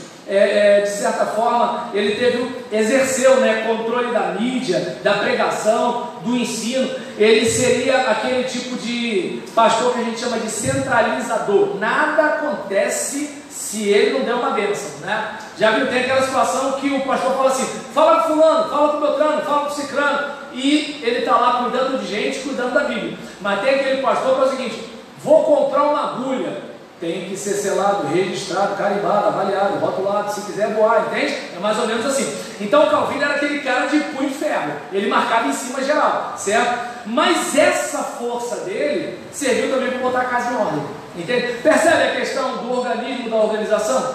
Tem a questão da vida individual de cada um, mas tem a questão do controle para a coisa não virar bagunça, certo? Então a gente tem uma situação dessa. Ele morre aos 55 anos, né, com vários problemas de saúde, além de dificuldades respiratórias, artrite, cálculo renal, tuberculose, parasita intestinal, hemorroida, problema na bexiga, enxaqueca, né? Então ele tinha vários problemas de saúde. Só que ainda mais erosivos que os problemas de saúde eram as tensões interiores causadas pelo conflito entre sua confiança em Deus e sua necessidade pessoal por controle e sucesso. É como, por exemplo, vou pegar uma questão minha. Eu não sou um cara que tem um bom nível de dominância. Então não sou de ficar arrumando briga com ninguém. né? Eu não preciso ficar medindo força com ninguém. E nessa brincadeira tem gente que cresce. E quando essa pessoa cresce, acaba dando uma bagunça pior do que se eu tivesse brigado. Calvino já era o contrário. Você vem, pé na porta. Não vem não. Pastor, aqui sou eu, e bate na mesa. Tá dando para entender? Calvino era o tipo do cara do campo atrás. Quando você veio, ele já te deu uma rasteira. Então a coisa era mais ou menos a coisa, era firme, com todo respeito aos calvinistas, tá bom? Os calvinistas estão chegando. E aí nesse caso, se Calvino não foi ou não um neurótico obcecado pelo sucesso, até porque ele foi mesmo muito bem sucedido, é algo que cabe aos psiquiatras avaliar. Contudo, ele e Lutero estavam convencidos de que apenas Deus era capaz de ajudá-los, porque assim, Lutero era um outro camarada que assim, parece que devia ter algum tipo de dificuldade, né? Então, pelo menos no filme de Lutero, o pai espiritual dele fala assim: Lutero, conversar com o diabo não faz bem não, entendeu? Só para ter mais ou menos uma ideia. Então, assim, ele era desses caras que assim, ô Satanás, tu tá me atrapalhando, não sei o que, coisa mais ou menos por aí. E aí, a gente falou, né, desses aí. Henrique VIII a gente vai falar um pouco menos, né, até porque ele tem pouca coisa para a gente falar, e além de ter pouca coisa, o tempo também está passando muito, muito rápido. E aí nessa situação aqui, deixa eu ver aqui, Henrique, então Henrique VIII e suas esposas. Então, só para ter mais ou menos uma ideia, esse camarada, né, spoiler, antes de eu começar a falar dele, ele casou com Catarina de Aragão, Ana Bolena, Joana Seymour, Ana de Cleves, Catarina Howard e Catarina Parra. Só para ter mais ou menos a ideia, né? Aí você fala assim, uau nada, ele era o rei, com arma na mão, né? Já dizia o filósofo Platão, né? Você com revólver na mão, bicho, feroz. Então, me desculpe, eu leio Platão, tá, gente? Para quem não sabe. Assim como a reforma protestante se deu com Lutero na Alemanha, com Zwingli em Zurique, Calvino em Genebra, na Suíça, e os anabatistas, primeiro em Zurique e depois em toda a Europa, Henrique VIII, por motivos nacionalistas e pessoais, deu início à reforma na Inglaterra, só que com viés político. E aí nisso, através de um ato do parlamento e por uma declaração do clero em 1534, o Papa perdeu a supremacia na Inglaterra e Henrique se tornou o chefe supremo da igreja. Aí a igreja não mudou doutrinariamente com Henrique VIII. Foi a coisa, rapaz, de filho para filho, foi o samba de crioulo doido, morre protestante, morre católico, e morte daqui, morte de lá, morre de lá, né? Deve morrer também, o bicho pegou, né? Mas começa com ele, né? Mas o que ele queria mesmo, que era romper com a igreja, romper com Roma, mandar na igreja e casar de novo, isso ele conseguiu. O resto ele deixou para os filhos. Mas aí nesse caso, em relação, né, deixa eu ver aqui, no reinado do filho dele, né, a igreja se tornou protestante com o apoio da nobreza e adesão do povo, mas quando Maria, né, a sua irmã, sucedeu o trono, a Inglaterra regressou ao romanismo e os protestantes foram cruelmente perseguidos. Mas é bom lembrar, gente, não foi só Maria que era sangrenta, não. Blood Mary é um negócio de bebida aí que o pessoal toma, porque assim, gente, a espada cantou em tudo quanto foi canto, protestante, católico, não teve ninguém bonzinho nessa história. Desculpa, mas alguém tinha que contar isso para você, tá legal? Então, é melhor isso do que você ir para a faculdade de história e desviar. Não acredito, eu estou lembrando quando minha irmã me disse que eu não nasci pela barriga da minha mãe, eu chorei. E quando me disseram também que Papai Noel não existia, eu chorei, né? Mas faz parte, a história é essa. E aí, nesse caso, Henrique VIII em 1509 acende o trono, né? Não acender, né? Acender de subir, com essa. Ele acende o trono, casa-se com Catarina de Aragão, né? Catarina de Aragão, né, já estava, né, por exemplo, naquela fase de Sérgio Reis, né? Mulher com mais de 30. E aí nessa situação, a respeito disso, mesmo tendo engravidado diversas vezes, apenas um dos filhos de Catarina, né, Maria Tudor, nascida em 1516, sobreviveu. Por volta de 1525, a rainha estava com 40 anos, ao que tudo indica, não havia esperança para outro filho. Nesse meio tempo, Henrique se envolveu com Ana Bolena. Como assim? Sacamé, né? Aí nisso, dama da corte, e dama da corte e irmã de uma de suas ex-amantes, entende? E nesse caso, e todo mundo religioso, bom católico, entende? Em 1533, Henrique VIII rompe com o Papa, casa-se com Ana Bolena, que dá à luz Isabel I, mais uma filha. Mais uma filha, meu Deus do céu, né? Então, alguns defendem que seu desejo, cada vez maior de se livrar de Catarina e casar-se outra vez, não foi apenas motivado pela atração que tinha por Ana, mas principalmente por sua preocupação pela estabilidade da dinastia Tudor e da própria Inglaterra. Henrique precisava de um filho para evitar o pesadelo de uma guerra civil motivada pela sucessão. Ele previa problemas na sucessão envolvendo Maria, sua filha. Tadinho, mal sabe ele que acabou que a filha assumiu a parada, né? Mas aí Henrique fez um apelo ao Papa Clemente VII para que anulasse seu casamento com Catarina, fundamentando-se no texto bíblico que proíbe o matrimônio com a viúva de um irmão falecido. E isso, Levítico 20, 21, se um homem tomar por mulher a mulher do seu irmão, comete impureza, desonrou seu irmão, ficarão sem filhos. O apelo colocou o Papa numa situação difícil, certo? Do ponto de vista doutrinário, seria no mínimo estranho ao Papa conceder o pedido de Henrique, já que contradiria a decisão do pontífice anterior, que havia permitido o casamento. Lembra da infalibilidade papal? Lutero já estava marretando em cima. Aí vai acontece um negócio desse. Então Lutero estava certo, né, Papa? Tá. Então isso o Papa segurou. Então o Henrique fez o quê? Rompeu com o Papa, certo? Mas é claro, rompeu com o Papa politicamente. Olha aí, política e religião. Já reparou que o pessoal fala assim, não vamos falar de política, mas quando a pessoa fala não vamos falar de política, ela não quer que você fale da ideologia que ela discorda. Geralmente é por aí, porque a política está em tudo. Até passou dos 65 anos para você pegar o ônibus de graça. Já viu aqueles velhinhos que pegam o ônibus, andam uma quadra e saltam? Que aí você está dormindo, aí você abre o olho, você dá um lugar para ele, aí ele senta, aí na próxima quadra ele salta, aí alguém senta no seu lugar e tu fica com aquela cara, mais ou menos assim.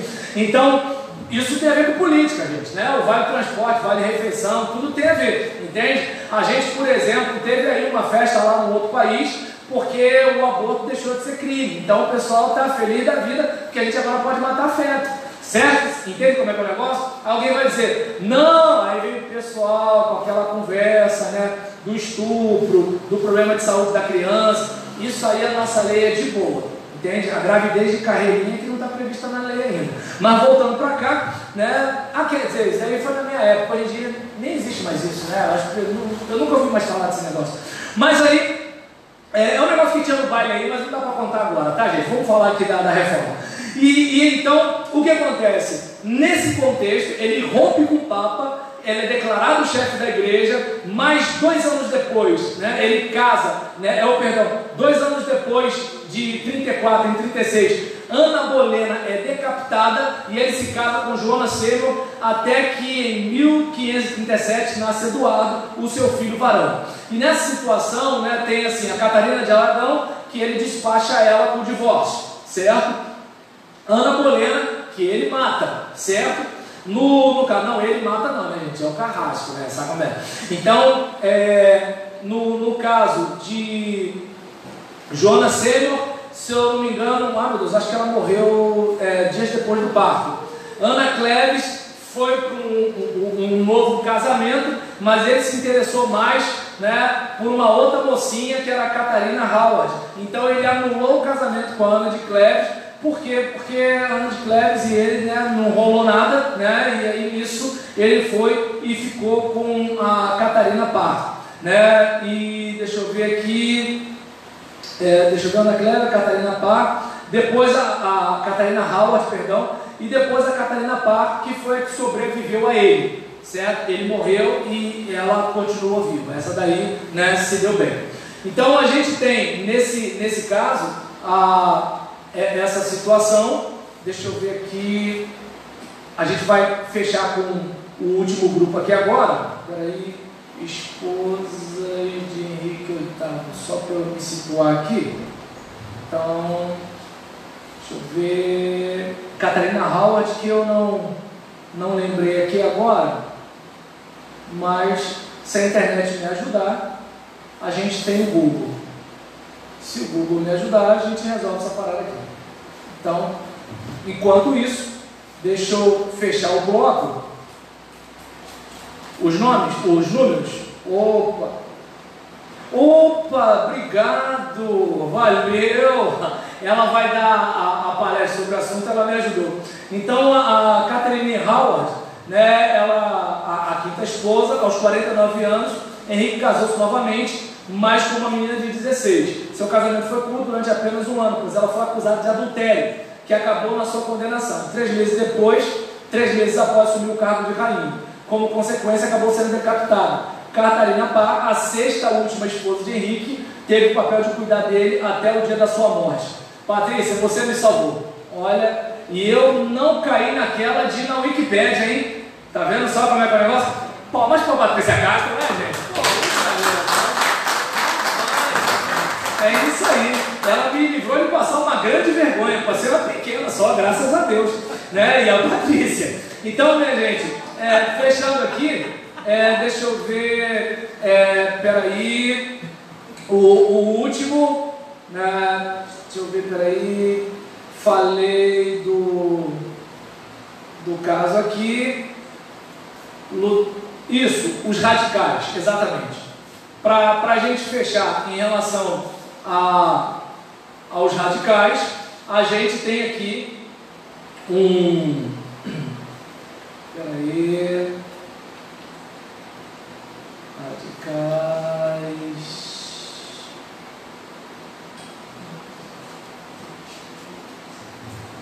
Radicais em 3 subgrupos, só para ter mais ou menos uma ideia. Então, dos radicais, a gente tem os racionalistas, antitrinitarianos, como Serveto, lembra? E os espiritualistas, racionalistas antitrinitarianos, os espiritualistas e os anabatistas.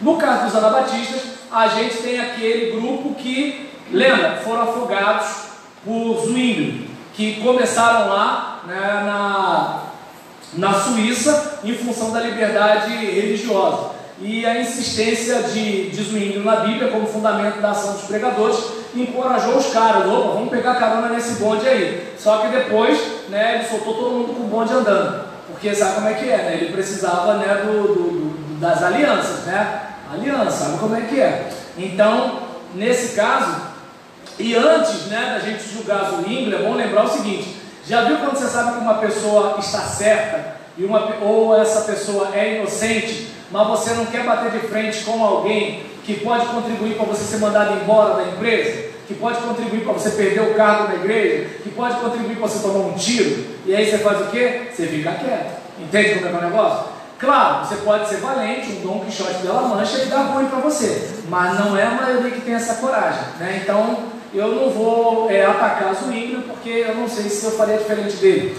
Aqui, né, no ar-condicionado, é mole eu fazer isso, agora lá eu não sei, certo? Dizia minha falecida mãe, quem sabe o calor da panela é a colher, né? Então, nesse caso, é que nem engenheiro de obra pronta, né? Todo mundo tem solução para a sua vida depois que você passou pelo problema.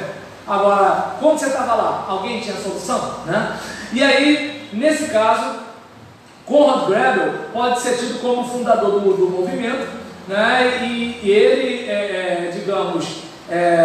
via, juntamente com o Zwingli, a ideia de que não tinha base bíblica para o batismo infantil. Isso o atraía, certo? Só que o Conselho de Zurique ordenou que Grebel e Felix Menz, outro líder anabatista, desistissem de promover reuniões de estudo bíblico, porque a Bíblia estava atrapalhando a igreja, entende, gente? É mais ou menos isso aí. O pessoal ia estudando a Bíblia, aí ia começar a descobrir algumas coisas, aí começava a questionar, entende como é que é o negócio? Aí, vamos parar de estudar a Bíblia, que esse negócio está dando problema para a igreja. E aí isso, um homem chamado George Ballock foi batizado por Grebel em 1527, e depois ele batizou Grebel, ou seja, um batizou o outro, né? E aí nisso, como muitas pessoas perderiam a cidadania, Zwingli desistiu de sua primitiva concepção da falta de fundamento bíblico para o batismo infantil. E aí nisso, os radicais que se opunham ao controle da religião pelo Estado estavam pondo em perigo os seus esforços, diz o Zwinglio, né, convencer as autoridades conservadoras ainda indecisas a passarem para o lado da reforma. Aí, né, quem é o mais fraco? O mais fraco é o Anabatista. Então, falando, canta pneu, dá linha, sai miudinho, não dá um pio, nada, mete o pé, vaza, né? Eu estou aqui com a minha turma. E aí, nesse caso, vai procurar a sua turma. E nesse caso, né, Zwinglio, né, ele usava a técnica do debate para persuadir o pessoal. Só que não deu para ele debater com os anabatistas, porque os anabatistas pareciam estar com mais Bíblia que Zwinglio. Aí nisso, não é na Bíblia, vai na bala, né? Aí não resolveu, o que aconteceu? Cerol, não teve outro jeito, né? Aí naquele caso, o conselho tomou algumas medidas drásticas, como multas e exílio. E aí, em 1526, decidiram ter uma morte de afogamento, né, de todos quantos quisessem pegar esses princípios, e o movimento parou de existir em Zurique no ano de 1531, devido à perseguição que obrigou os cristãos mais humildes, por exemplo, a emigrarem para outras religiões. Os Amish da Pensilvânia vieram desse grupo. Já viram, não sei se quem já viu o filme A Vila, né? Tem aqueles camaradas com aquelas roupas bastante antigas hoje em dia, charrete, aqueles, né? Mais ou menos por aí. Um outro líder, Balthasar Hubmaier, né? Um dos anabatistas, né? Doutor em teologia, aluno de John Eck, um adversário de Lutero, que Lutero era contra o catolicismo e John Eck defendia, certo? Só que não no nível de UFC, né? Um bate daqui, o outro bate de lá na trocação bonita.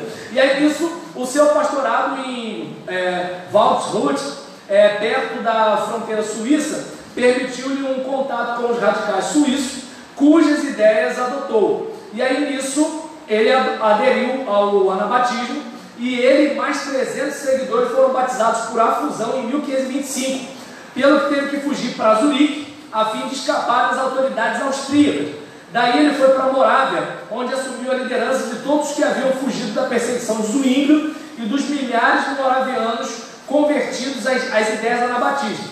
Por ordem do imperador, havia, naquela época, um imperador do Sacro Império Germânico, e nisso, por ordem do imperador, ele foi queimado numa estaca em 1528, e sua esposa foi afogada no rio Danúbio pelas autoridades católicas romanas. Durante seu ministério como anabatista, ensinou a separação entre igreja e Estado, a autoridade da Bíblia e o batismo dos crentes. Ou seja, primeiro você crê, depois você é batizado. E aí observa bem, eles eram perseguidos por católicos e por protestantes.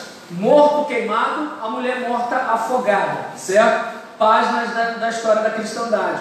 E o setor radical do movimento anabatista, por causa da sua escatologia, serviu para decepcionar alguns outros crentes.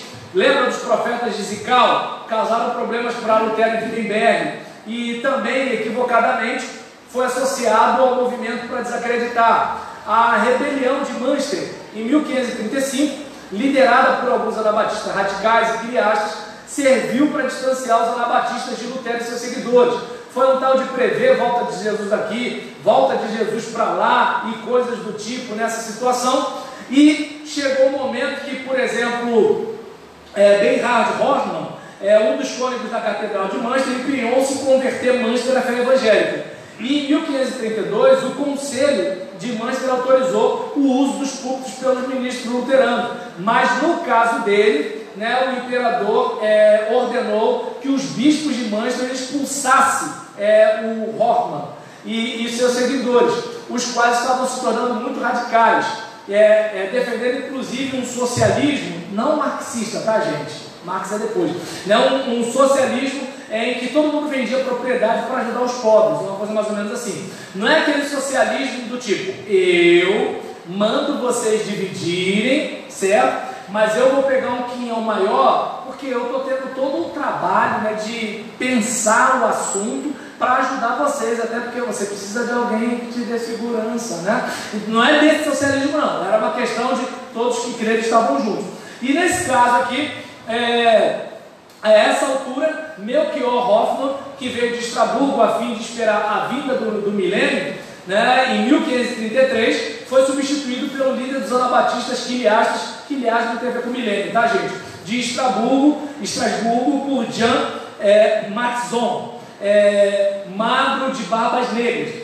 Esse Matzon proclamou-se Enoque. Eu sou o Enoque, tá ok? E enviou emissários a Münster e começou a dizer que Münster e não Estraburgo era a Nova Jerusalém, né? Mudando-se para lá com sua bela esposa de vara, uma ex-freira. Só que ele morreu numa batalha, normal, tá, gente? O cristianismo daquela época. E aí sucedeu João de Leiden, que se casou com Divara, que de acordo com o historiador era uma bela mulher, né? E aí só que ele não casou só com Divara, casou com outras 16. Mas peraí, como é que pode? Livre interpretação das escrituras. Deu para entender? Então o que estava acontecendo? Lembra da igreja preocupada na interpretação? Não, a gente tem que tomar conta disso aqui, senão vai virar bagunça. Pois é, chegou uma hora que virou mesmo. E nessa situação, né, está defendendo os católicos? Não, só estou dizendo que, entende? Lá tinha um pessoal controlando tudo. E aí o pessoal se afastou dos princípios. E depois não tinha ninguém controlando nada. O pessoal se afastou também. Certo? Nem 8 nem 80. E nesse caso, a gente, por exemplo, verifica aqui, né, que a poligamia foi instituída para compensar o número superior de mulheres, os homens tudo morrendo, né? Hoje os homens morrem porque não vão no médico, mas naquela época era por causa da batalha mesmo. E aí nisso os homens tudo morrendo, sobrando mulher, a Bíblia diz que tem poligamia, então opa, tá na Bíblia, tá ok, vamos embora, né? Não a vambora de Lutero, é outro vambora aqui. E aí nesse caso, a comunhão de bens e a antecipação doentia da vinda do reino dos céus levaram à desordem. Imagina, ninguém é dono de nada, todo mundo é dono de tudo, Jesus não volta, está acabando o feijão, como é que a gente faz? Né? Então começou a ter aborrecimento. Jesus não voltava, e aí? Como é que a gente faz? Não, esse carro é meu, não é seu mais não, agora é da organização. Brincadeira, porque não tinha o carro na época, mas fica ligado nesse negócio aí, né? Mas deixa pra lá, é outro assunto, é pós-moderno, é outra situação. Então, o repúdio às ideias de Lutero e Zwinglio, além do fanático incidente de Münster, né, esse rolo todo, determinou a condenação e a perseguição do movimento, tanto por parte dos protestantes quanto dos católicos romanos. Por isso os anabatistas, não só esses, mas outros, né, foram cruelmente vitimados por protestantes, porque os protestantes também matavam, quanto por católicos, certo? Porque já matavam há muito tempo, você já sabe disso. Foram forçados a pular de penhascos, além de serem afogados, além de serem queimados e além de serem enforcados. Essa é a nossa história, certo? E aí, mas por que você está contando isso? Alguém vai te contar em alguma hora, se alguém já não te contou e você disse que a pessoa estava mentindo. E mais, para a gente aprender com o passado e não fazer a mesma coisa, em nome de Deus, a serviço do diabo. Que Deus nos guarde. E então, um padrão comunitário baseado na igreja primitiva foi desenvolvido por grupos na Alemanha, na Morávia. A perseguição os atingiu, levando-os para a Hungria, Ucrânia e depois de 1874 para a Dakota do Sul e a província canadense de Manitoba, onde eles praticaram o comunismo agrário, não confundir também com a doutrina que né, aquele negócio que matou cristão, um monte de coisa, nada disso, certo? Então, a respeito desse assunto, assumiram, deixa eu ver aqui, nesse período, aí surgiu o Menocinos, pai do movimento menonita, certo? Que assim, não chamava de menonita, mas de irmãos. Quando ele morreu, o pessoal chamou de menonita. E aí nisso ele assumiu a liderança dos irmãos, evitaram usar o nome anabatista por causa disso, certo? E quando ele morreu, usaram o nome menonita para evitar também falar de anabatismo. Não dá para sistematizar as crenças, né? Porque assim, cada um acreditava no negócio. E aí os detalhes vocês vão ter também na quinta-feira. Vai ter gente que vai falar um pouco mais sobre isso. E durante esse período, né, a gente percebe que esse pessoal, né, tinha os fanáticos, tinha o pessoal sério, mas nenhum deles merecia ser condenado do jeito que foi. Mas era a mentalidade da época. Lutero pensava assim, Calvino pensava assim, Zwinglio pensava assim. Eles são filhos da Idade Média. Na Idade Média pensavam assim. Então, por exemplo, Castelhon, quando critica a morte de Serveto, ele é um cara à frente do seu tempo, entende? Então, muitos grandes homens não são compreendidos no seu tempo, porque a mentalidade não comporta. É bom a gente observar isso. Não dá para olhar para lá pensando com a mente daqui, a gente tem que entender lá. Mas não precisa perceber que hoje, sem espada, com internet, a gente pode estar sendo medieval e não percebe. Fica a dica, certo? Então, além dos anabatistas, havia os radicais, né, místicos, espirituais ou espiritualistas, né, e tem também os radicais socinianos e racionalistas. Os místicos eram aqueles que seguiram o nobre Caspar Schwenkfeld, e essas pessoas tinham uma orientação mais, né, para a experiência, eram mais inclinados ao misticismo e queriam mais numa direção interior do Espírito Santo, certo? Então, tem um grupo ainda na Pensilvânia e a gente vai ver nesses grupos, inclusive, segmentos do pentecostalismo brasileiro ou norte-americano. Além dos anabatistas radicais e místicos, tinha também os precursores do unitarismo, certo? Então, Leo Sozzini, de Siena, foi atraído pelo trinitarianismo pela morte do antitrinitariano Servetus de Genebra. Mudou-se para a Polônia e permaneceu lá até a sua morte, e de acordo com os socinianos, Cristo deve ser adorado como um homem que obteve divindade por sua vida superior. Sua morte foi apenas um exemplo de obediência a Deus, e é o que Deus deseja dos seus seguidores.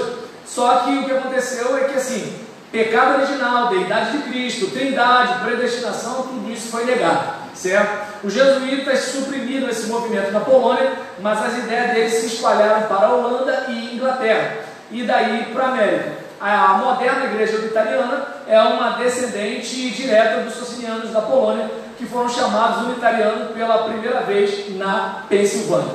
E então, a gente olha para isso, né, e fecha esse bloco, né. Vou pedir a vocês uma pausa de 10 minutos, vocês bebem água, tomam um café.